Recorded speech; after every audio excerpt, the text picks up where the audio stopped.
After The Legend of Zelda: A Link to the Past, no one could get enough of overhead adventure games.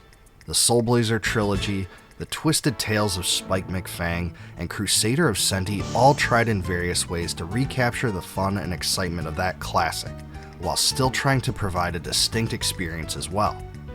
In 1997, Matrix Software tried the same with Alundra, which came out in North America in 1998 on the Sony PlayStation. Interestingly enough, Alundra is considered a spiritual successor to Landstalker for the Sega Genesis. This is because several members of the development team at Climax Entertainment created that game, and you can tell from the graphical style and thematic similarities that they are related. While Landstalker used an isometric view, Alundra is an overhead action adventure game. You have one button to open chests, use your weapon, or converse with non-player characters. There are also buttons for special items, running, and jumping. Getting through Alundra requires solving a lot of puzzles. You'll notice this right away. There are many areas where you have to utilize movable objects to advance, use switches to open up passageways, or jump between platforms to progress. That's one of the standout things about Alundra compared to almost any other adventure game, including A Link to the Past. The ability to jump expands the gameplay in all sorts of ways that we haven't really seen before. I'll go as far as to say that this game features some of the best puzzles I've ever seen. Some of them require memorization, others require creativity, and yet others just poking around until you understand an area better. It's a lot like A Link to the Past, but I'd say the puzzles overall are a bit more challenging. You play the role of Alundra, an elf-like silent protagonist. As an Elna, he belongs to a race of people that are able to enter into the minds and dreams of others. One day, a mysterious figure called Lars tells him he must venture to Inoa. He calls him Releaser, and says he must save his fellow villagers from the evil of Melzos. Alundra is definitely more story-driven than other games of its kind, and some elements are dark.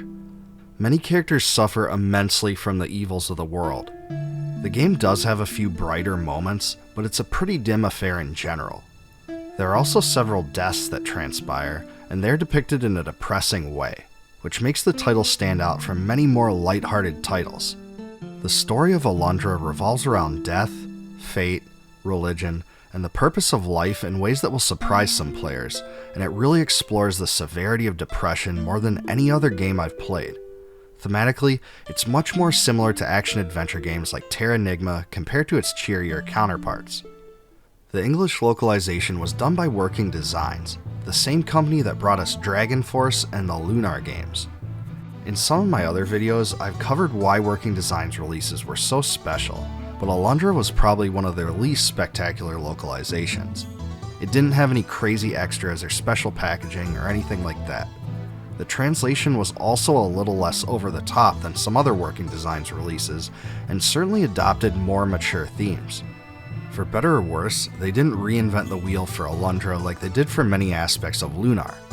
Fairly or unfairly, Alundra has been called a Zelda clone. This is seen by some as a slight, but honestly, I see it as a compliment. Few overhead adventure games come close to matching the greatness of A Link to the Past, but this one did, at least to the degree people compare the two titles. The ability to jump and the prominence of elevation expand the gameplay far beyond the 2D Zelda titles do also, so this was a far more ambitious game than most people think. There will be many people frustrated by jumping into the wrong area or falling down to a level you didn't intend to.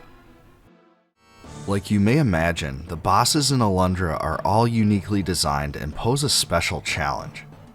I thought this fact was more noticeable here than in other titles as well, because you spend so much time solving puzzles and beating down normal enemies that the bosses provide a special moment.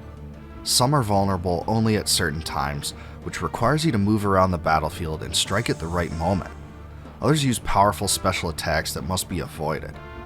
One boss even splits into an array of, gargoyle things that are susceptible to the Earth Scroll. I thought the soundtrack was about average in terms of quality, and it's something you definitely expect from a game like this. There are some fantasy-oriented melodies with strings, percussion, and woodwinds, but much of the soundtrack has an ambient vibe. It also has the same composer as Shining Force and Shining Force 2, so you'll definitely recognize similarities between those scores and Alundra. The uplifting songs are perfectly complemented by downtrodden samples, and there's a lot of variety to enjoy throughout the game. If you do play all the way through it, I think you'll come to appreciate the way that each song was woven into the narrative. Nothing seems out of place. At the very tail end of the PlayStation's life cycle, the system actually did get a sequel to Alundra. Alundra 2 came out in March of 2000 in North America, but it failed to make as big of an impact as the first title did. Instead of working designs, the sequel was published by Activision, and the game had a much different look and feel compared to the original. The overhead, Zelda-like experience was replaced by a fully polygonal 3D experience with a spinning camera. Today, most fans have much more fondness for the first Alundra game, and I have to agree with them.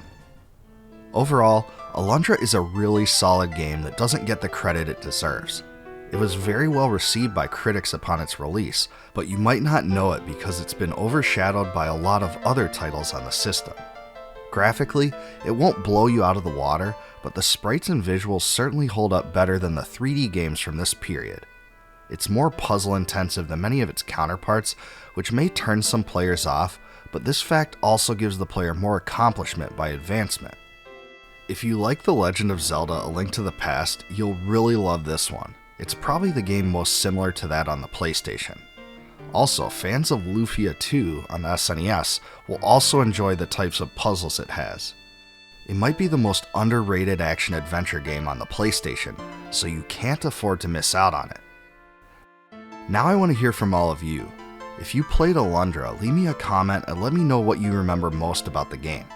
Please like, subscribe, and click the bell for more retro gaming content, and please join my Discord community linked in the description. Also, please consider supporting my channel via YouTube's Join feature to unlock member exclusives, such as advanced videos and complete video transcripts.